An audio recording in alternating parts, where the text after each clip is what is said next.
Hey y'all, okay, it's a garden tour time, so I just want to give you a view where we at the end of April, and I apologize for filming through the fencing, but I am on the outside of the garden. But we've got a lot going on in there for the end of April. I'm very pleased with it. Onions, garlic, peas, beans, cabbage, you name it. So it's coming up real good. So this, I just want to show you how we went ahead and secured this hoop house. There are 2x4s in the kind of dug in, because the east side, which is the direction we go in now, that's dug in a foot. This is the east side, and that was built up because we are on a slope that faces east. And the cinder blocks is what we're gonna dig out that dirt and then balance or level, I should say, the hoop house. But here's a close-up of how we went ahead and screwed that plastic down between those wood strips on top of the 2x4s, which is on top of the framing for the hoop house, or polytunnel, however y'all want to call it. But that just makes it more secure. And I think my husband felt a whole lot better about this type of setup. And he's an engineer, so, you know, he had his own way of doing things, and it works out really well. And as you'll see later in the video, the cinder blocks, he went ahead and leveled this east end to keep that dirt from just washing away, which, you know, it will, because it just all kind of goes on down the hill. But he went ahead and shored that up with the cinder blocks, and that looks really good. And there you can see it. So we went ahead and just kind of built up a little bit, you know, right in front of the entryway. So it's just a little bit easier not to have, you know, a cinder block height walk up to get in. And this is just another view. And you can see how far down, like I said, it's about probably, oh, I don't know, maybe 8 inches to a foot. And I went ahead and did lay in some compost. We laid cardboard down on the whole thing, and then threw in compost out of our compost pile, as well as some bought compost, and started laying in beds with that stuff. So I will have walkways in between. I'm kind of planning on doing 3 rows, maybe 2 foot on the sides and 3 feet in the middle is what I'm hoping to do. I'm going to be doing that all the way down on either side of this middle bed. And the same with this side, go all the way down. So then I will have 3 long beds, 2 on the side and 1 in the middle.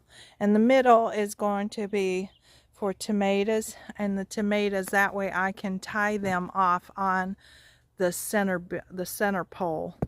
And on the sides, I'm going to make beds. I'll be putting peppers in there as well as squash in here.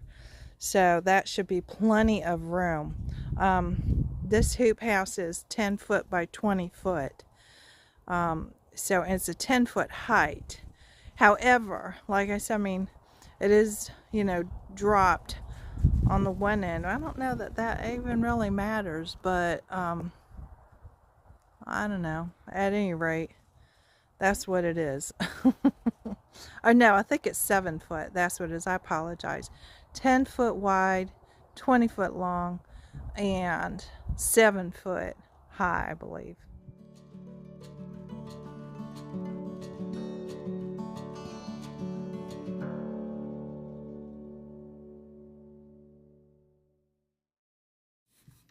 This is the enclosed salad fixin' bed, which I like to call it. I have relegated this specifically to just greens and salad fixins, and there's broccoli rabe, and there's kale, garlic, onion, parsley, carrot, beets are in there, and different types of lettuces, onions, if I hadn't said that already, I can't remember.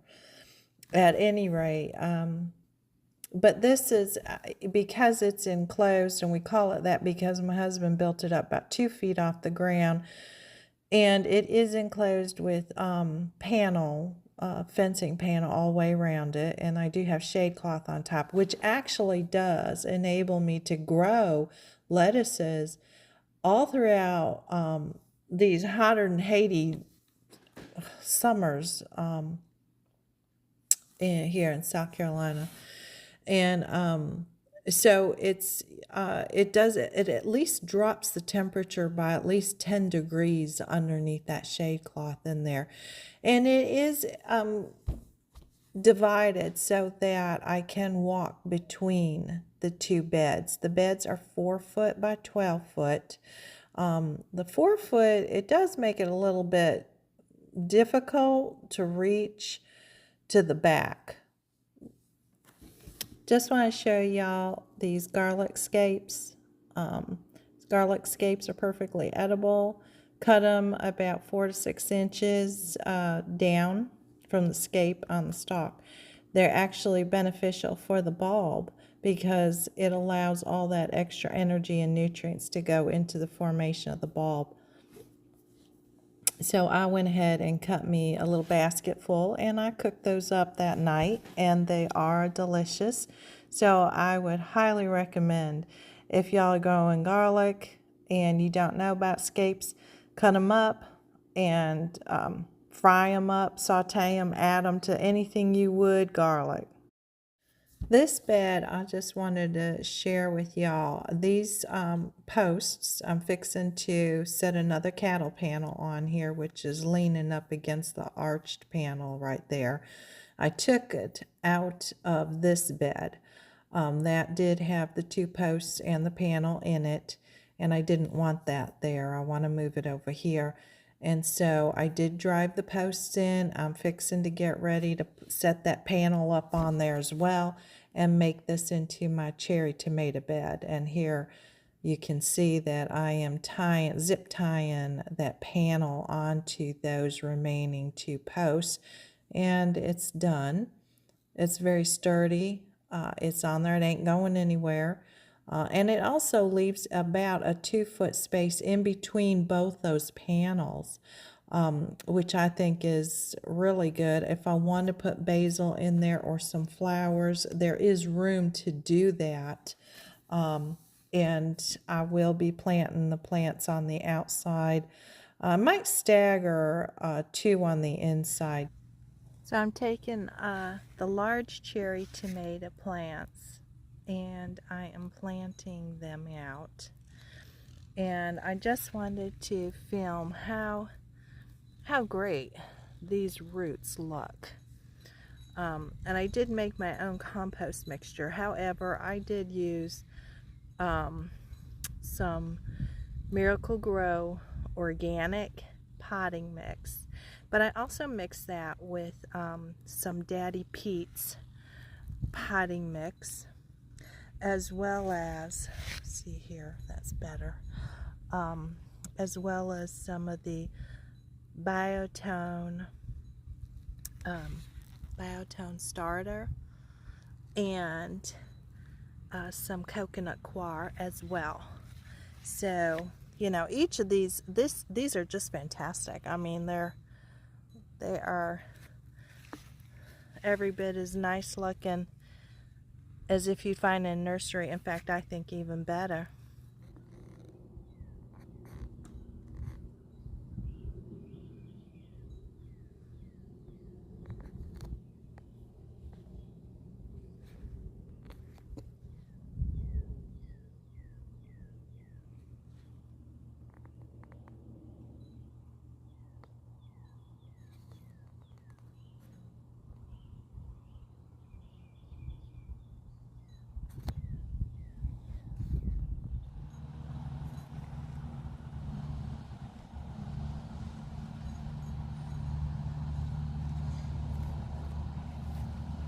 Hey y'all,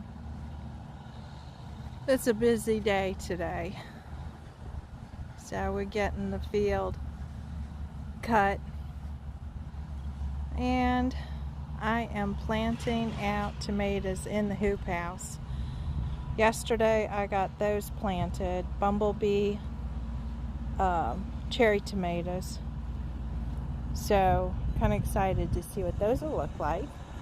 And the other side is the large cherry tomatoes. So, and these panels that I dug up and moved over here are working really well. I really like this setup.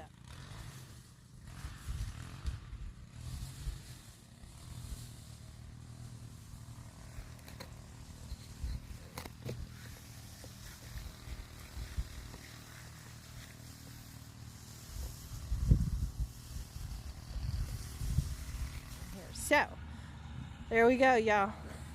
I'm so happy about this. I am so happy about this. So I just got to get some more compost, but our local dealer has run out of the compost that I like. I reckon I bought it all, seemingly, but I know I haven't. So they should be getting some in, maybe today or tomorrow.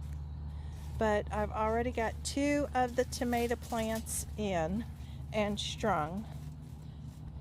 So this is the first time I am doing this vertical Charles Dowding method of growing the tomatoes like this. So those 2 tomato plants are San Rodonta. I believe they are Reamer seeds. So I will try to put a link to their seed company. It's REIMER seeds. And then these 10 are the Burpee Super Sauce tomato. So they claim that the tomato one is so large it'll fill a jar on its own. So whether or not that's a pint or quart, I'm not sure, but I hope I find out. And then these guys are a mixture of black creme, Cherokee purple, and big beef.